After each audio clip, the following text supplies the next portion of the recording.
Hello, and welcome back to the Video Essay Podcast. I'm your host, Will DeGravia. I don't know about you, but I am absolutely loving these conversations that are being put out by the Video Essay Memories, Ecologies, Bodies team. One of the main reasons being you don't have to hear my voice. And they are just putting out some absolutely fantastic conversations. And today's episode, which they asked me to record a short introduction to, is really no exception.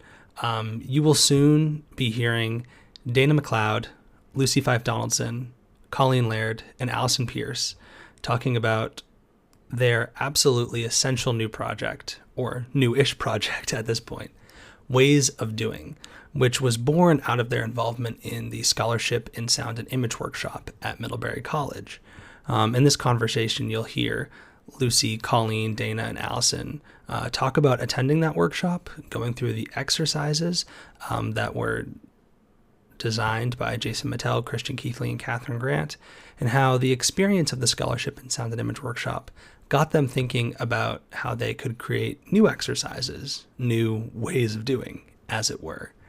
I was particularly struck in the conversation by hearing Lucy at the beginning talk about the yes and nature of videographic practice. And then at the end of the conversation, Lucy talks about how the development of these new exercises and their work in general was part of an effort to stretch, was the word that she uses, stretch one another.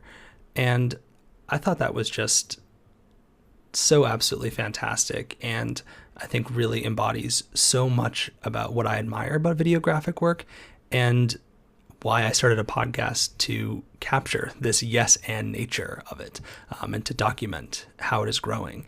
One of the other things that's so great that you'll hear in this conversation is the importance of influence, and thinking about videographic practitioners, artists, scholars who came before, and trying to take those influences in earlier works and bring them into exercises that will inevitably grow the practice. So again, you're in for quite a treat as the four co-creators of Ways of Doing chat with Kevin B. Lee. I'll also give a quick plug that applications are actually now open for the Scholarship in Sound and Image workshop. You'll find a link in the description of this podcast with information on dates, deadlines, tuition, things like that. Finally, I will just add that in the last conversation that the Video Essay Memories, Ecologies, Bodies team put out, which featured Evelyn Kreutzer and Alan O'Leary talking about the role of writings on video essays when it comes to thinking about the work of videographic criticism.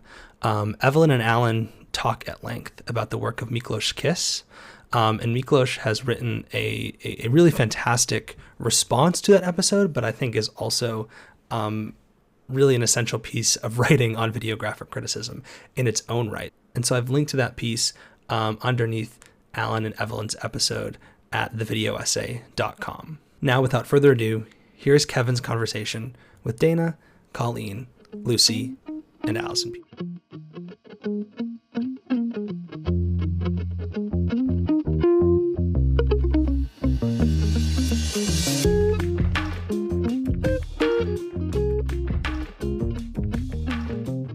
I'm looking at this incredible visual of the four of you in this ginormous communal space. Yeah. And this is really an ideal setting for collective practice. And yeah, speaking of ways of doing, I'd like to talk about this incredible initiative that the four of you have formulated, kind of where it came from and how it's been going, and different applications that you've seen and you've applied so far. But first, maybe let's get a quick round of self-introductions. Dayna, you want to go first? Sure. My name is Dayna McLeod, and I am a media performance artist based in Montreal, in Canada. I'm Alison Peirse. I'm a professor of film studies, and I'm based at the University of Leeds in the UK. I'm Colleen Laird. I'm an assistant professor of Japanese cinema at the University of British Columbia, also in Canada, I believe is how it's pronounced. And I'm Lucy Donaldson. I am a senior lecturer in film studies at the University of St Andrews in the UK. All right, fantastic. So at the Video Essay Podcast, if you've listened to it, you know that Will DeGravio, the normal host, usually opens up by asking his guests to share their origin stories. And so it does beg the question of what might the origin story of ways of doing might be. And I've heard apocryphal stories, urban legends, and we discussed before we started recording, we were debating whether or not to start with that or to actually get the truth.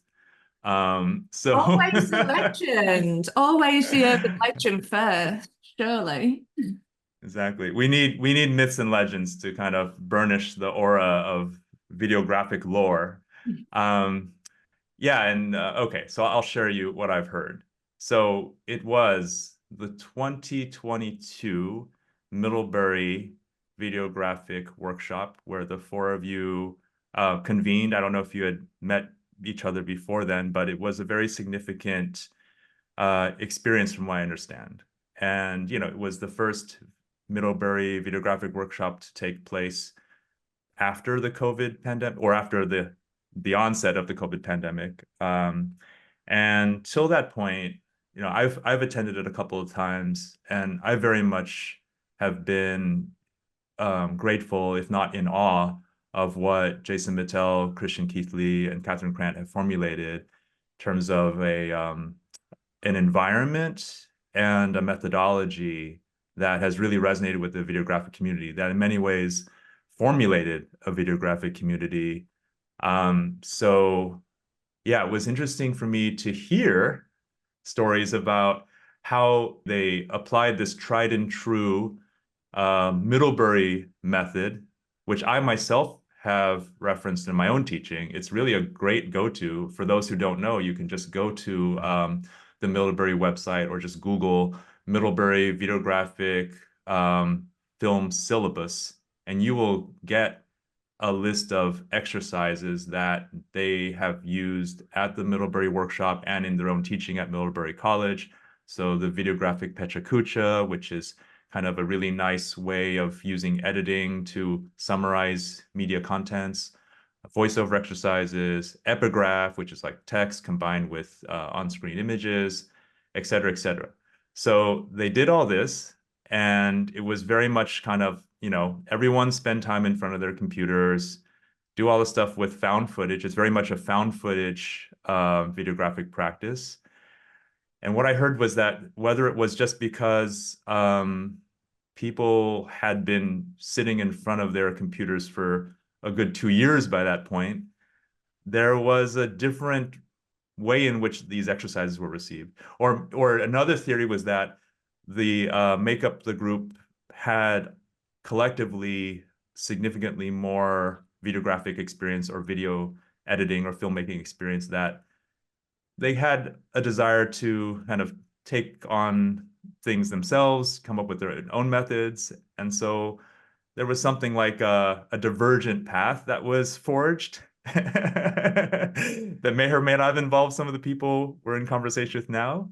And from that, it was more of this desire to, yeah, a bit of, well, embodied practice, like really thinking about how bodies could play a role in videographic practice rather than just found footage. And then also a greater sensitivity to the identities and the positionalities of those who are doing the videographic practice, which is another way of approaching the embodiment issue.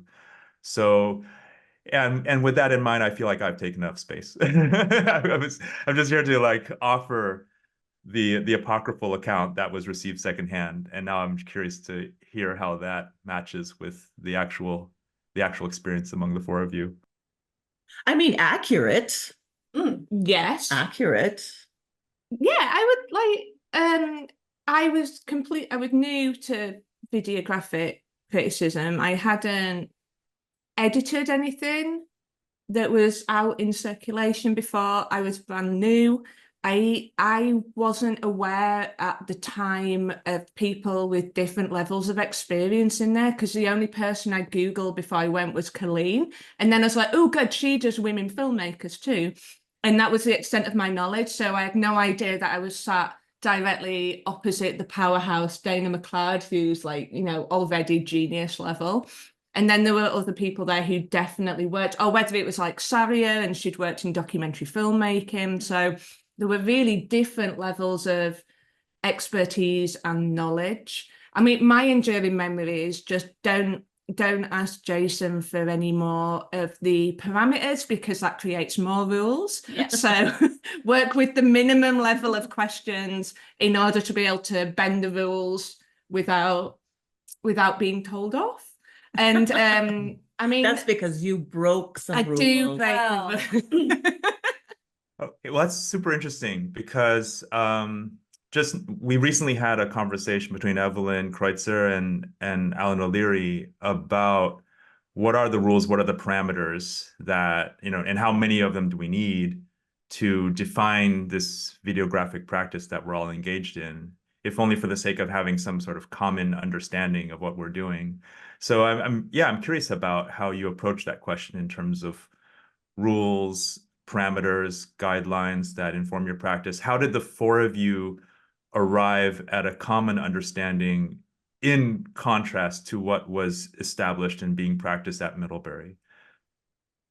Well, I guess, I mean, as Alison has just kind of indicated, there was a kind of taste for rule breaking and stretching the rules and things like that. But I think the thing that has become really kind of key to our practice and kind of the conversations that we've had over the last few years is a kind of thinking more kind of expansively. So that as a kind of starting point, but yeah, more kind of guidelines to kind of help shape practice, but always kind of thinking expansively and using them reflexively. I think that's kind of key. We've been having lots of kind of conversations around that, kind of thinking about how videographic criticism is kind of going and what are the conversations happening in the field and how are we kind of articulating ourselves in relationship to that practice, which has been kind of central to the exercises that we've been developing. So yeah, very much kind of inspired by that model that we started with, but how do we kind of build from there, and how does that kind of engage the work that we want to do and the way that we want to work with one another and kind of encourage other people. No, I was thinking about back in the Middlebury days and then where we have arrived in this process of thinking about parameters, or maybe I think guidelines is a better word for us, which is these are meant to be generative for us. We feel like that there's a list of guidelines that then we can approach and then think, well, what do I want to say? And I think that often there was a sense of frustration maybe that the parameters were too restrictive, because we would generate ideas and things that we wanted to say, but they were larger maybe than the container. And so this, what Alison has just mentioned about don't ask too many questions, there was often a kind of gut instinct to ask for clarification, which is something you would do when you have an instructor in the room and you want to do right by the assignment. So there was lots of questions about clarifications. What do you mean by sequence? What do you mean by, and really trying to narrow it down. But the more you ask those kinds of questions, the more restrictions you get, right? And the clearer that it is. So early on, the four of us were gravitating toward each other for many reasons, but one of this was this shared sense of, we want to be inspired, we want to generate, we don't necessarily want to just execute the assignment. What we're talking about with expansive, that using like Middlebury, what an excellent, amazing model. Yeah. Right. And also recognizing that traditionally has been aimed at beginners. And so, as we develop our own like prowess, looking at exercises that we're developing as a starting point. So like these keywords of guidelines, and not looking at them as necessarily restrictions, unless you like restrictions, right? That there are, trying to, I guess, encourage, empower, you are the expert of your own media object. What, do you need an assignment or a structure to get you started, as opposed to, the equivalent of the blank cursor flashing on the page. Like certainly I like a rule to bend, break, or go, or say, oh, yes, please, as a way to expand into a project. And I think that's something that in different ways suits all of us. So limitations are creative, and limitations create moments of originality. But being built the way that I'm built, I instantly want to break everything. But then you're always getting to respond to the limitations. So I love having a set of guidelines, because immediately I've got something to rebel against and to play with. And that's super generative as well. Which I think goes to that kind of, thinking about the four of us and how we work. It's all about a kind of dialogue. So I mean that in the sense of, I was just thinking when you were talking there of the kind of like yes and nature of practice, which is both a conversation you have with yourself, maybe with those guidelines. But I think the thing that I really value about working with all of you is that spills out into the way that we work together. So those kind of conversations are an important part of our practice. And I feel like I take them back to myself as well. So that's a kind of important dynamic of being in the room together, which I think we really like established at Middlebury. And the more time we spend together, the kind of quicker that becomes, but the deeper that becomes, I think, as well. I really like that, yes, and because I don't think we look at any of the parameters of the rules, if you will, and think, well, I'm not going to do that. I think it's like, oh, here's the starting point for me, and then what can I bring to it? Yeah, I like that. So I'm thinking again about this. I don't know if conflict is the right word, but a kind of productive tension between, on the one hand, needing some kind of foundational understanding from which you can engage with each other or with the thing that you're setting out to do, but at the same time having enough space to bring into it what you feel is missing or would be truly generative beyond the established guidelines. It just seems like what happened in 2022 Middlebury really pushed that to a limit, to the extent that, well, it gave birth to a new methodology, which we're going to get to later. And I'm curious, because I'm looking at the Ways of Doing website right now, waysofdoing.com, everyone, if you want to follow along at home. And I'm curious how much of this methodology, these exercises that are available on the website, already started to emerge at the Middlebury workshop. What did you establish by the end of that workshop together in terms of a practice or just a basic understanding? I don't know if we definitely had like the exercises down, but I think what happened by the end of Middlebury is like all four of us are from really different backgrounds, different expertise, different professional knowledge as we've grown up in different parts of the world. But we're all, I think, united by the end of Middlebury in terms of recognizing an excitement for the kind of creative possibilities of the work. And that's what I think would be in place. Like, I see you, Lucy, and what you're doing. And as people who like to look at the kind of the guidelines and then do the yes and, I think that's what we'd established by the end of Middlebury, like a kinship in the excitement for creative possibilities. And I think going back to that kind of idea of how we've inspired one another. And I think, I would again echo Alison's like crediting of Dayna for really inspiring that kind of creative process, but thinking about the maker, because I think, academia tries to push you to not think about the maker, not think about the writer. I mean, my own kind of research is very interested in embodiment and things like that. So I've, not done that, I guess, like not kind of effaced myself. But I think yeah, the kind of process of making and having to think about yourself, I really felt like I was kind of led by Dayna in that. But that, you know, in different ways, everyone around the table inspired me and pushed me.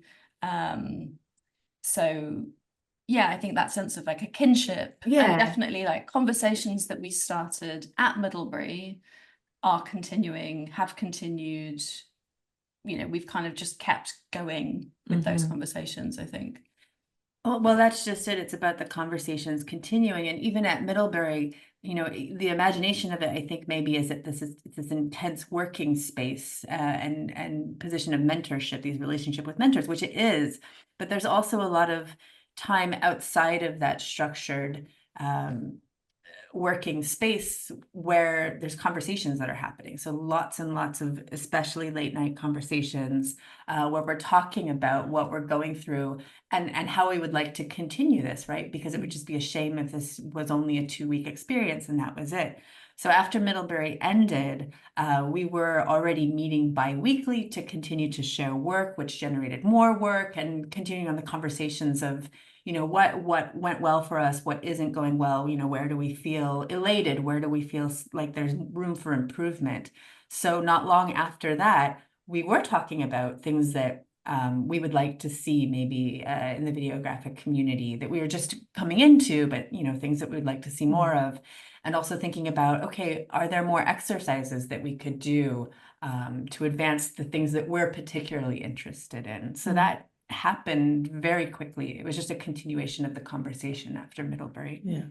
And I think too, I mean, to go back to this point, the intensiveness of Middlebury and what you had said, like seeing ourselves in each other and that feminist practice that resonated. You know, I know that like we each like together separately had conversations there about you know, representation on screen and also being able to trust each other, like you know, this idea of sociality and communities is so important to the larger videographic community. But you know, when you find like-minded people or find your people to be able to talk to things with, are, you know, at this table.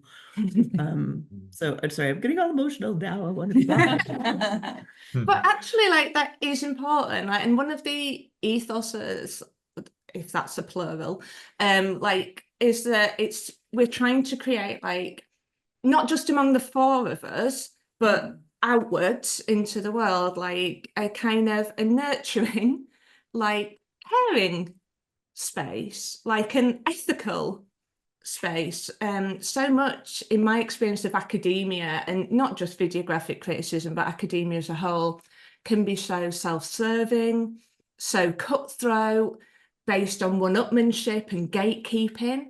And we wanted to be like the antithesis of that. We wanted to create opportunities and spaces, whether that's the website or other events, where people can come together and not feel like they have to put up huge defenses and perform the big I am, and just actually like be vulnerable in ways that they're okay with, and just try and create and feel supported. And that sounds super basic, but it's actually really important, like to be kind and to care and to recognize that we're all humans. Yeah. And that's something that I really think we try and push forward, not just between the four of us, but out into the world. Like, it's important to us. Play nicely. Play nicely. Play nicely.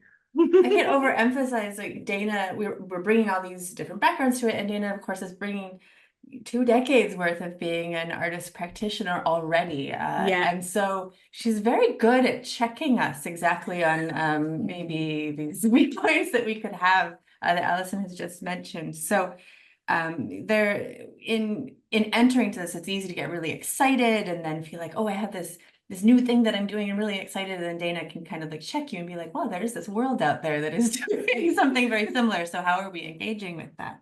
And one of the points of engagement was this phrase that we started to hear after Middlebury, and sort of being out there and listening to conversations, which is seeing a work by somebody, a video essay or something, and then people saying, oh, that's really cool, I want to steal that. And so this phrase ooh, that's cool, I want to steal that, whether it's a technique or, you know, an aesthetic or something. And once, I think Dayna pointed it out, like artists don't say that, but sometimes academics do in a joking kind of way, but we would never say that about print scholarship, right? So it's like this difference between seeing something in a video essay and feeling, ooh, that's cool, I want to steal that, as opposed to what you would never say that about print scholarship, right? So we were talking about that and thinking about how video makers can be influenced by style and aesthetic in addition to concepts.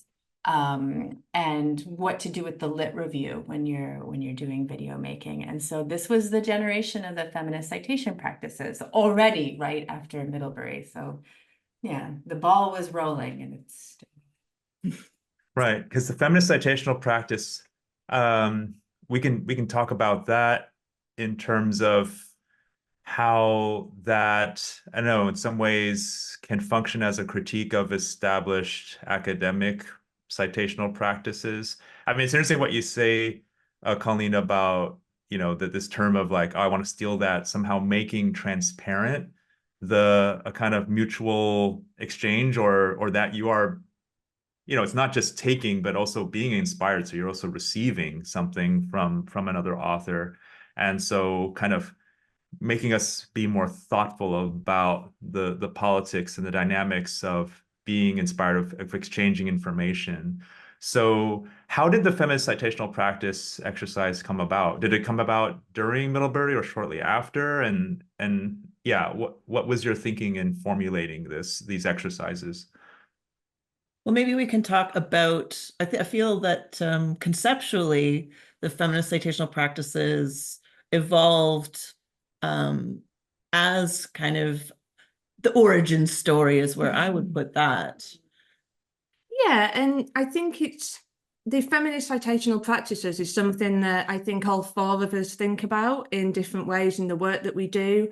It's about like a self-reflexive turn that thinks about citational practice. And by that, I mean like how knowledge is produced, how knowledge is reproduced, about like topics of exclusion and discrimination within academia more broadly, but specifically then within the videographic world as well. And that's something all of us, I think, grapple with in our own work, whether that's in terms of positionality with us as makers or with how we're putting our work out into the world. And there's a bigger point. Everything we do is kind of underpinned by like a feminist activist principle, but it isn't just like saying the words, it's doing the work. And so like the bigger point within academia and citational practice is that academia relies on citation, and by citing people it distinguishes what's considered legitimate scholarship from plagiarism or stealing. And then when we cite work, it means it enters the discourse of the work that we're doing and the world that we're being part of. And when we don't cite work and we don't cite people, we're excluding them from the discourse. And that in turn like creates the limits of what we can think about. So we're very keen on this kind of self-reflexive turn and thinking about knowledge production and reproduction and exclusion and inclusion. And I mean, I could talk endlessly about it, but I also don't want to monologue. Maybe we can talk specifically about the two examples that are available on the website, because yeah, Catherine Grant's Dissolves of Passion is the basis of one of them, and multiple works by Barbara Zecchi. So what I take from this is that, yeah, you're singling out specific works, but also specific authors.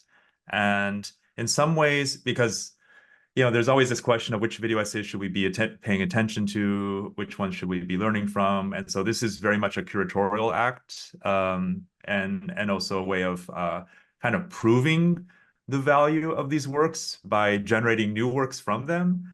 So I guess I'm curious, how is it that you came about these two authors out of the many, you know, I mean, not just video essay authors out there, but there are many female video essay authors, and it's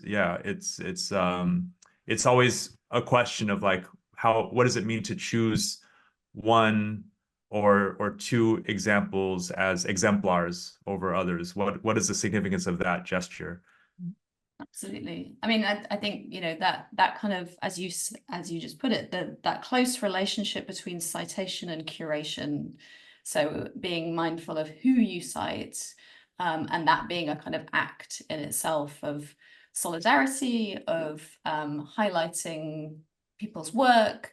So I think, yeah, that kind of sense of this is something that, you know, we've been talking around and through and thinking about all the time, and then more specifically we kind of put those actual exercises together last autumn, and I think, you know, in a sense Katie was the easy person to start with because she's such a kind of important figure to all of us. I think, you know, many and you know, to many in the videographic community, Catherine Grant is the starting point, and I think the other kind of really special thing about Katie is that not only is her work brilliant and hugely inspiring, but she kind of embodies and leads that kind of ethos, right? That Exactly. she is the kind of enthusiastic supporter of people's work, that she is kind of modeling, like she is the inspiration for being that kind of ethical feminist influence in a community. So I think, you know, for us it was easy to start with her and her work, and we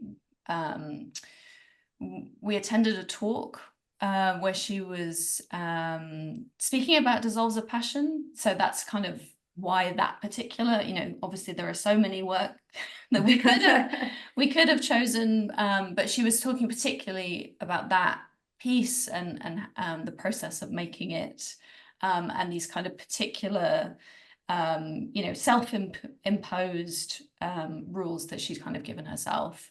So that's where that came from. And then we were kind of thinking, oh, you know, this is something we want to explore more. I think, you know, we talked a lot about Barbara's work, and again, how hugely inspiring it was and is. So I think that's, you know, where we got to with Barbara. But I think the really important point about both of those exercises, and, you know, watch this space, there may be more that are coming up soon. I mean, there's a list. It's not like it's just thought of two people. Yeah, Exactly. yeah. But I think the key thing is that it's not about copying that person, but it's really like an invitation to think deeply about their practice, to engage with the kind of work that they do, and kind of really think about, like, how does this person think? Like, how do they work? How am I in kind of engaging with? So it is a kind of embodiment, a kind of invitation to embody the maker, but through that process, not copy them, not do a kind of impression of, but really use it as an opportunity to think about your own practice. So what does engaging with the work of Katie Grant, with Barbara Zecchi, how does that make you think about what you do, what you want, what your voice is, through the kind of prism of their work, which is actually, I mean, it's difficult, really difficult. These are not easy. No, but it's really, really rewarding, I think. It is asking people to call attention to what they're doing anyways, which is they see video essays, they see work out there, and they're inspired to make their own, right? And inevitably that influence is going to be there in whatever they create, because that's how we learn. But this is asking people to directly call attention to those influences, while at the same time guiding them, as the list continues, to other makers, and not just to sort of look at that and be inspired and take necessarily, but to really encourage them to put themselves in that mindset and that perspective and that way of making, so that they can also grow intentionally, right, while learning and then also expressing at the same time. What I'm taking from this, you know, because I keep asking myself, what is really the significance, differences between the Middlebury approach and the ways of doing approach? And I mean, not to oversimplify it, but one way to characterize it would be a shift away from the engaging with film and media as objects that you study and develop certain technical proficiencies that can give way to this new like videographic era of film and media scholarship towards something more like an invocation or an invitation to co-presence through media. So it's media in search of people on the other side of it. So it's more about the who than the what, or even, yeah. So maybe that's a bit oversimplistic, but I want to use this as a way of moving us towards what I understand as like a major subsequent chapter to the Middlebury 2022 workshop, which was the workshop that you and others from the Middlebury workshop then organized out of your own initiative, which I found very impressive. This workshop that took place in Bowdoin College in July of last year. And I'm curious about that as a significant moment for the ways of doing methodology to develop and kind of prove itself further. And I think that's where these embodiment exercises were developed. So we can talk about how those came into being as well. Well, I think after Middlebury, so many of us wanted to keep working together. So after Middlebury, we're already like discussing SCMS panels and what can we do. And then a group of us got together to submit and were successfully awarded a shirt grant, which was led by Colleen. And that enabled us to put the funds together to put on a workshop where at Bowdoin we could think about, we've either done Middlebury or our work is already like at a basic technical competence. Like we don't need to do that. Like Middlebury is its own thing. So what might we do next, and what might be playful, and where can we go after? And that's what we kind of wanted to put together, I think, with Bowdoin, the broad strokes, like what would be next? If you've done Middlebury, and like for me, it's completely, it's changed my career. I came home and said to my husband, well, that's the next decade of my career sorted out. This is amazing. But what can we do next? And not just work in our little bubbles. How can we get together in the same space and take some of that magic that you get at Middlebury of living and breathing and working together all the time and create something new? And that's where I think Dayna was really instrumental in putting together the embodiment exercises. So I was just so uncomfortable with people talking about me as a Canadian. So sorry. Yeah, and one of the I think in working, so Jill Burgess from Rochester and Alison Cooper from Bowdoin worked with us. And so when we were looking at themes, something that occurred to me certainly was this and something that you talked about earlier, Kevin, is what is your relationship to the media object, right? There is no such thing as neutrality. But certainly in my own work, performativity and embodiment are so significant. So bringing that to the group and saying, what do you think? And then also just observing the group, the Middlebury group, and I don't want to say all academics, hashtag not all academics, but there seemed to be a discomfort in putting oneself on camera or recording one's voice. And so for me, it was sort of obvious of, well, then that's exactly what we're going to do. Just even as, and again, the point of these exercises is to recognize and understand your relationship to the objects, not just as someone who studies them, but what happens to your, we're sitting in front of computers, as you've mentioned, doing all this editing, but that's an embodied activity as well.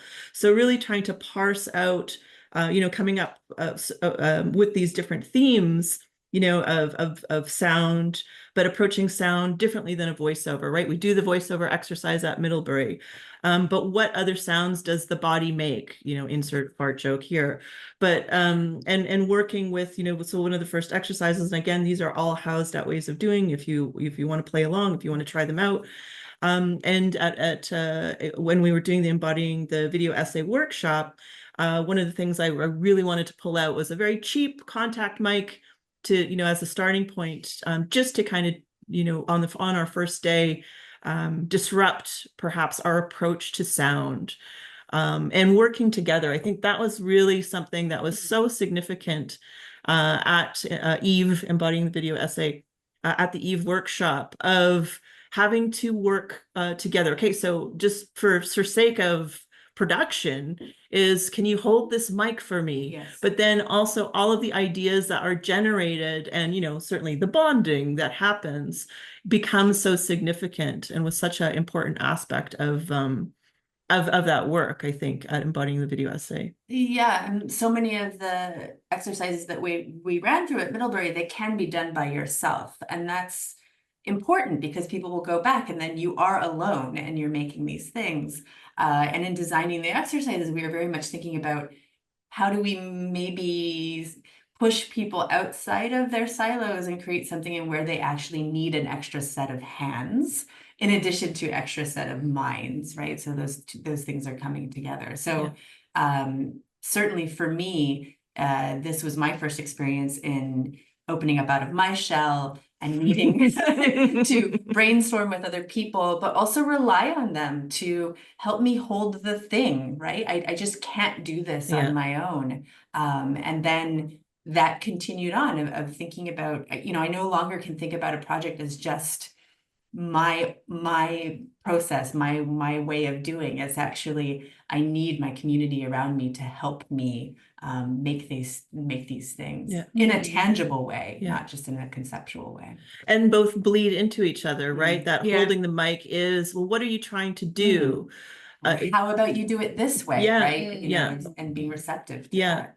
And I think just, conceptually and thematically with the exercises, trying to, again, so I'm a performance artist, so I come from, have a different background than a lot of the academics. So we worked with okay, so if you use, basically, let's be weird together, and that there's an exercise called on-screen cameo, and that doesn't mean you have to be a talking head, reporter voice or whatever. And not that there's anything wrong with that. But just, again, shifting, well, what does that mean to represent oneself on screen with your media object?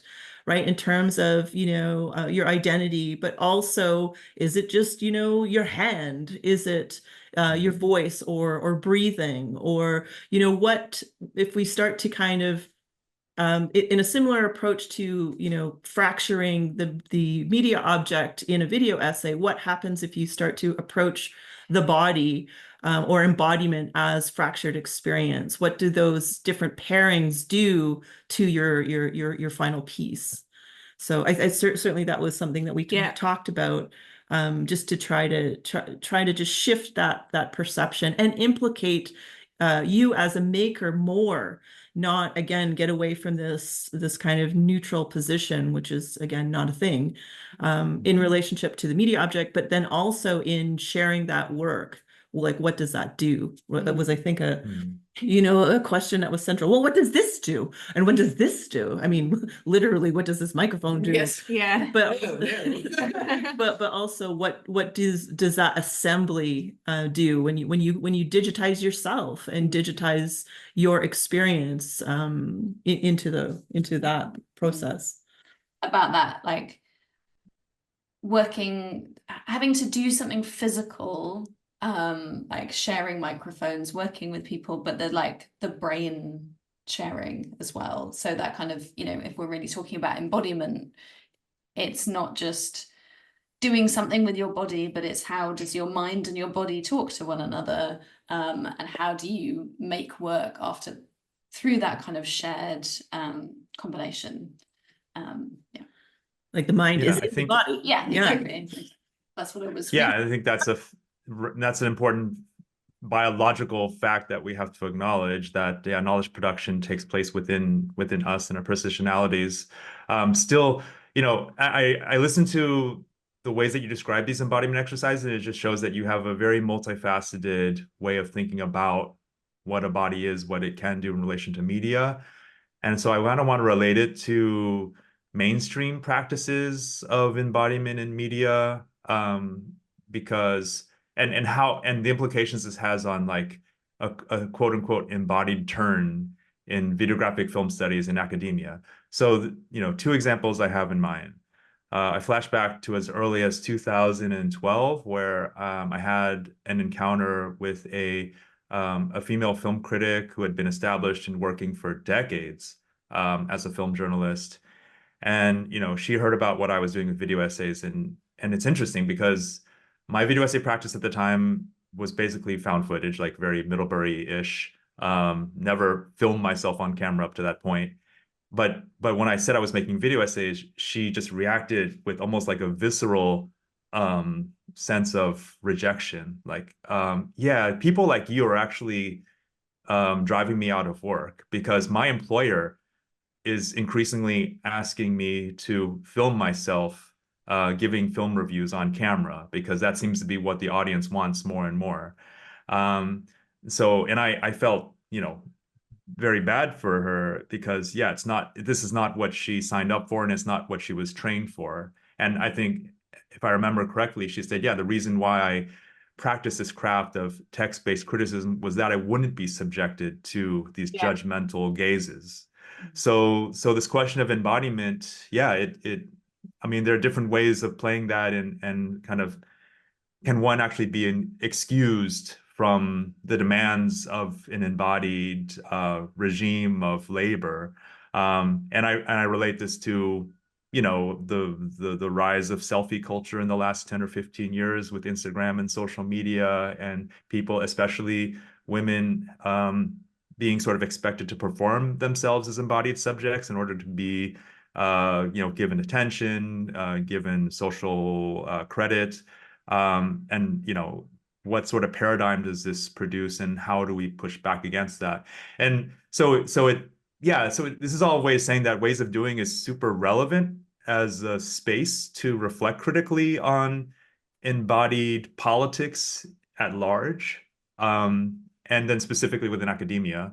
So, yeah, I mean, these are just ways I have of reflecting it to a bigger picture. And I'm wondering how that relates to your ways of thinking, connecting it to a bigger picture. I mean, just to say, like, I think, the way that you just described that is just making me think of like how much as a woman you don't get to forget that you have a body and that you are embodied, and maybe it's easier for certain people to forget or not to have to think about the fact that they are embodied. So I feel like that, yeah, that's just a kind of maybe it makes a connection of like, well, of course, that's what we're interested in if we're kind of reflecting on, who we are. And, like as Dayna was describing, pushing us to think about that. But I feel like that's a kind of important part of it. Well, I'm not going to push back against this wonderful person that I've never met that you've introduced from 2012, but I will push back against this illusion that print is neutral in any way. What goes into producing print, and we've all done that here at this table, right, is very much an embodied labor process. It just has been erased, right? Because the print looks neutral. But there's all kinds of training and research that goes into print scholarship. There's access to archives and who gets to have that access to archives. There's things about the privileges of having funding, right? Who can be funded to do that kind of research. And then there's this training that goes into voice temperament when you're writing, the crafting of a neutral kind of voice. Well, what is the legacy of that neutral voice?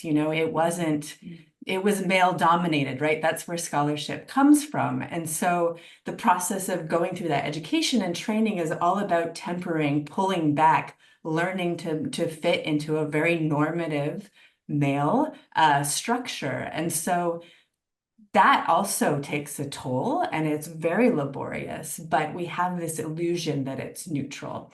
So that can be a painful process for people too, as they start to lose themselves to fit into, and in this case, academic structure, but I imagine it's also very similar in the corporate world as well. And that audience, so how do you trim yourself down so that when it goes out there, you don't get that kind of pushback from mass audiences, right?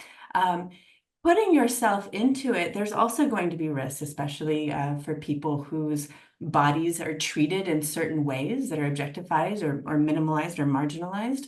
And there's a danger that comes with it too, but it's just more work. The work, happened for Print Scholarship. It needs to have more work. It's a different kind of work, and there are risks that go along with it. And just because you have a kind of body that's objectified or sexualized doesn't mean that you have to do that when you put yourself into the work. And it also doesn't have to be a talking head, right? It doesn't have to be your head. It doesn't have to be your voice. It can be other things. And it's not easy. There's work that goes into that, and it has to be intentional, and it has to take in the risks. But I think what I like about it is that, because it's new and the risks are maybe more glaring, is that it makes us think about it. And it should point back to the safer things, and for us to realize that those aren't actually safe at all, that they do a lot of damage as well. Mm-hmm. And super important too, that all of those risks and stakes are part of the consideration that we're trying to point to with these embodied exercises, that it's not just, sorry again, to people that do the talking head, like it's not, that when we say an on-screen cameo or think of your embodiment, it's not just a put yourself in there and give the voiceover traditional talk. And these different aspects, like how are you breathing when you edit? Mm-hmm. You are already you are already and always were an embodied subject. Why does that stop when you make this work? Also, legacies of, within art practice, within experimental video practice, within performance-based practices that have already always been doing this, and it's great that the videographic community is embracing some of these techniques, methods, and approaches. But there, again, like we've been talking about, where our group is not about, staking a claim. No. It's about, recognizing work that's come before us in other disciplines, and encouraging others to do that as well with citational practices. But also, you don't need to invent the thing. Coming back someone else invented the thing 20 years ago, 60 years ago, right? Like. And that's okay, but and coming back to your point, Kevin, about this idea of the mainstream labor of embodiment, and so how do we engage with those ideas, and often that comes across with the conceptual focus or work of the videographic work of, what are these bodies doing? And in terms of labor, in terms of who, like what you were saying, Colleen, like who gets to be even on screen, who gets to do these exercises, in terms of access, in terms of privilege, and the stakes are different, as you were saying, for different bodies, different positionalities.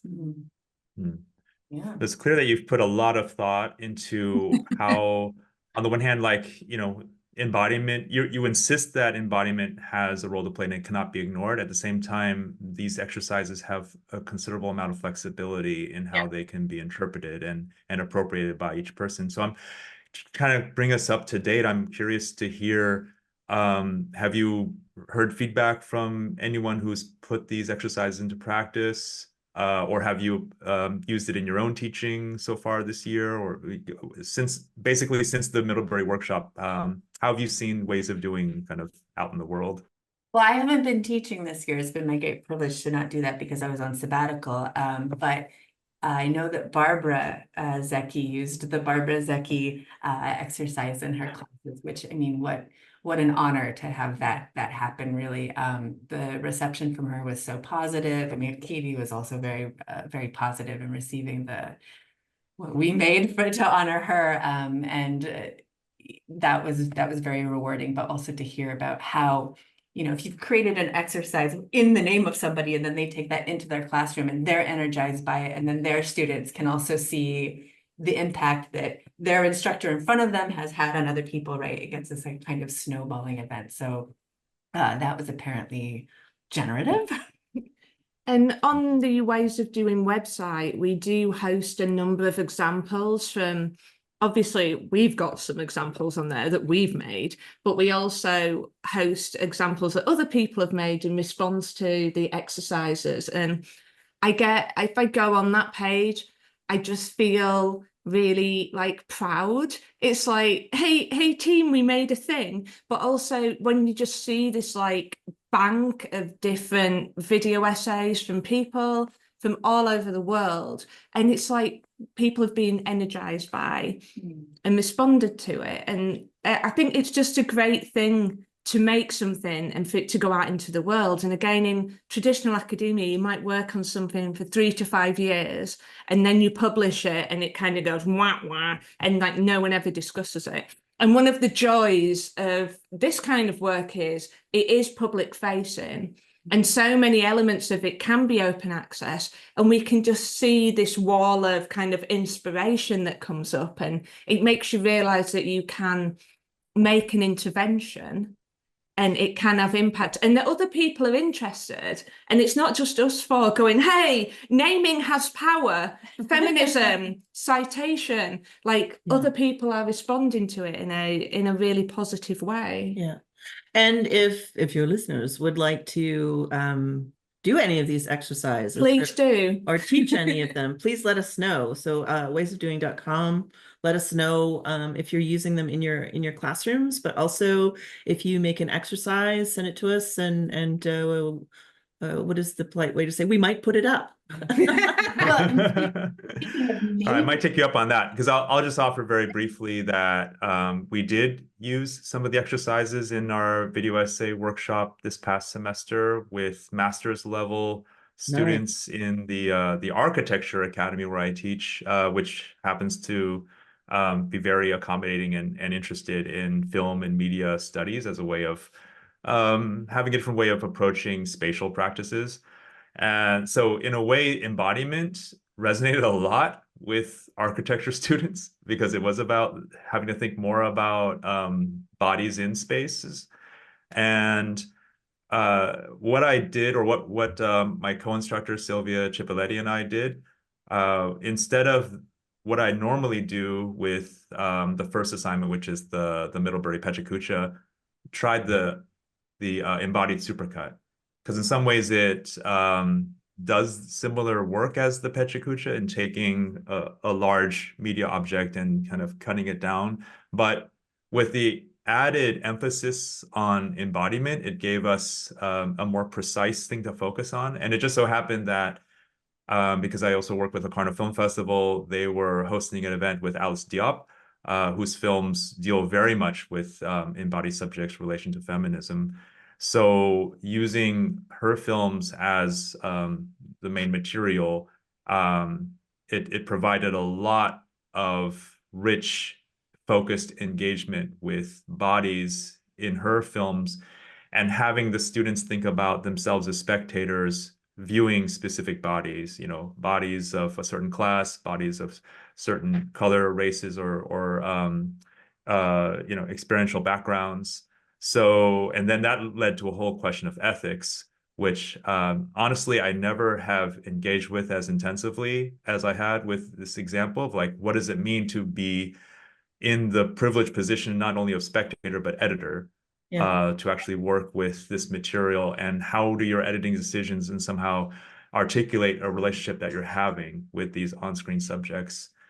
And then we took it even further with on-screen cameo, which upped the ante, I would say, because with this, we had instances of reperformance, students reperforming scenes or gestures from characters in Alice Diop's films who are typically, migrants living in France, or and so what does it mean for people who are in one social context to be engaging with the other? I mean, it raises a lot of questions for sure, but in some ways these are questions that were important to have a space to engage with. It's like you can't just ignore these questions and pretend they don't exist. And one thing that's really important about an educational space is that it gives you the space to think and to take risks, and to feel safe in being able to ask those questions and have a space to consider them. So this was really a game changer, I have to say. It also upped the ante for me as a professor of being capable enough to entertain those questions, where I think a lot of times it would just be easier to just ignore them. So yeah, so I can definitely say that what the methodology that you've produced has been incredibly inspiring and generative and challenging. So Thank you. just want to thank you for that. That's what we like to hear. Well, I think that's an important point that we talk about too, is that the exercise is all as a starting point, but also, hopefully whatever the equivalent is with print, like maybe a first or second draft, like you don't need to share it with all of the world, right? I mean, you can, if and that's, we're finding depending on how it turns out, but like exactly what you're saying about allowing trust to evolve and do those experiments, and maybe the answer is, ooh, actually no, this is super problematic. But that reflection is the work, is valuable. Yeah I mean, that, as you were talking there, Kevin, that kind of, and thank you so much for sharing. That's really lovely to hear. But that relationship, I think, between risk and safety, that like creating a space in which you can take risks. And maybe sometimes the answer is absolutely not, don't do that. Or, this is not a thing to go out into the world, but it is a process that helped me reflect on something. So it's super interesting to hear, like, particularly kind of, how another discipline might engage with these kinds of questions, how it might create a structure through which to think about things if you're coming from a kind of another perspective. So yeah, thank you.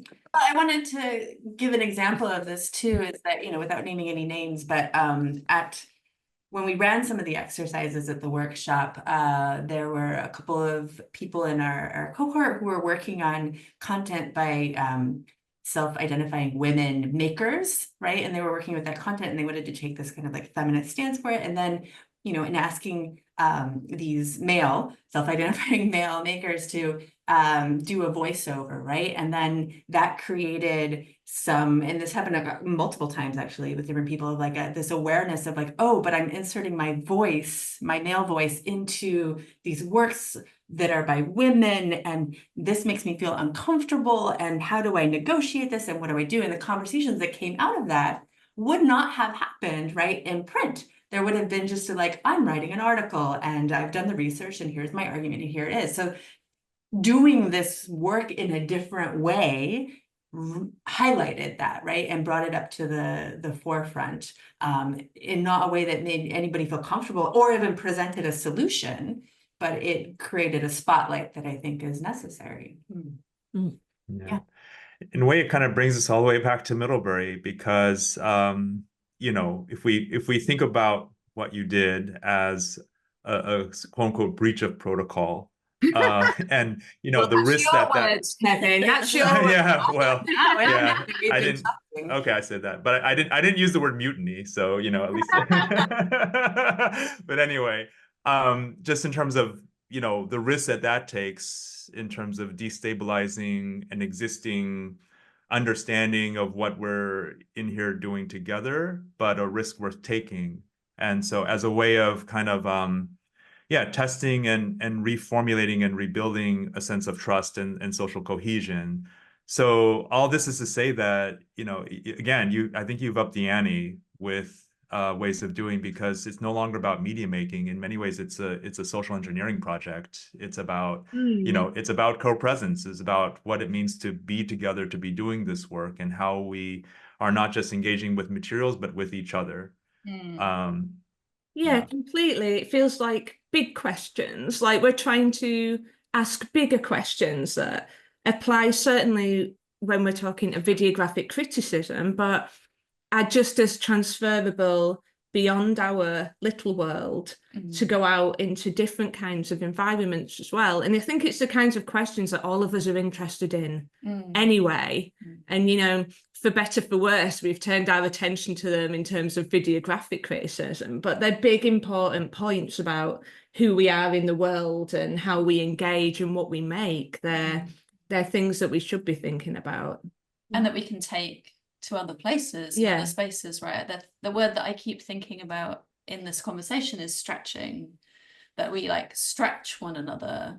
So it's not a kind of, I guess, coming back to Middlebury, it's not competitive. It was never competitive, no, in any form, but it was like, oh, that person has done that. How can I steal that?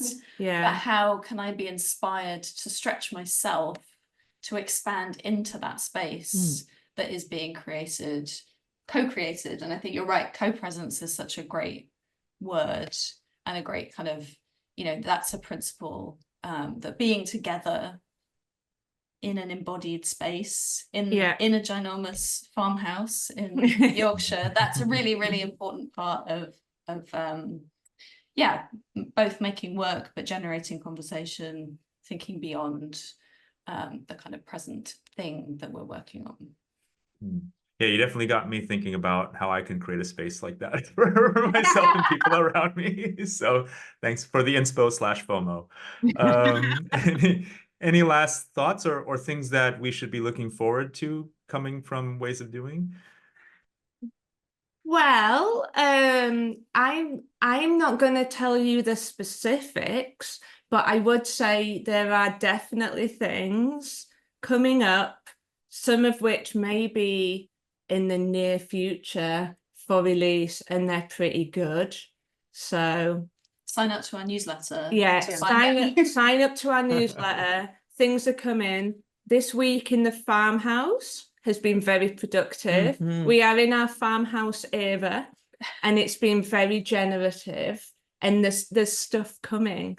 So I'm not giving it away, but I'm just saying, watch out.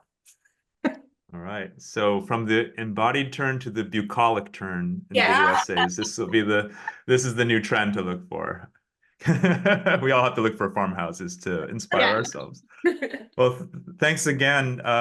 Really inspiring work, and just to hear the story of how it generated is also fascinating for us to think about how something like this comes into being. So thanks again for your time, Dayna, Alison, Colleen, Lucy, and looking forward to what ways of what gets done from I need a funny, I'm trying to come up with a funny wordplay with ways of doing.